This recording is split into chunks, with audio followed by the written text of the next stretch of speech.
আসসালামু আলাইকুম dear viewers, আমরা আজকে এই ফ্রিজটাতে একটা কম্প্রেসর কিভাবে সেট করব এটা শিখব। তো এখানে একটা কম্প্রেসর রাখা আছে। তা আমরা সবগুলো কাজ হাতে কলমে শিখাই। তো এই লার্নার হচ্ছে শান্ত, আমাদের নবম ব্যাচ। সে কম্প্রেসরটা লাগাবে। এই বুশগুলো আগে আটকে নিতে হবে। দেখুন, চারপাশে চারটা যে বুশ থাকে রাবার, নতুন কম্প্রেসর হলে এগুলো খোলা দেওয়া থাকে, আপনাকে সেট করে নিতে হবে, অথবা কোনো কোনো কম্প্রেসরে দেওয়াই থাকে সেট করা।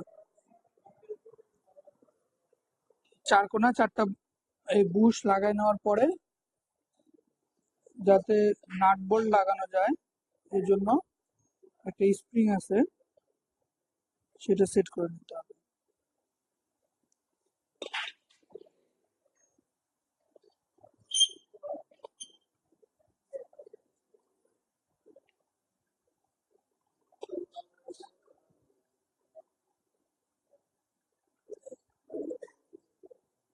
বসানোর পরে বোল্ট গুলো এই বুশের সাথে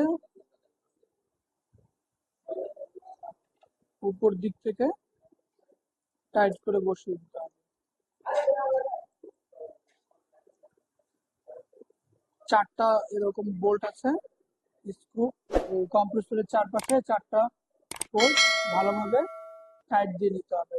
প্রাথমিকভাবে হাত দিয়ে দিচ্ছে, পরে এগুলো রেঞ্জ দিয়ে টাইট দিতে হবে যাতে কম্প্রেসরটা নড়ানড়ি না করে। পিছনে এই যে আরো দুটো আছে, এই পাশে একটা আর ওই পাশে আরেকটা। এগুলো আমরা আটকানোর পরে রেঞ্জ দিয়ে টাইট দিয়ে দিব। তো এইভাবে আপনারা একটা কম্প্রেসর ফ্রিজের মধ্যে সেট করতে পারবেন। ভিডিওটি ভালো লাগলে লাইক, কমেন্ট এবং শেয়ার করুন। ধন্যবাদ সবাইকে।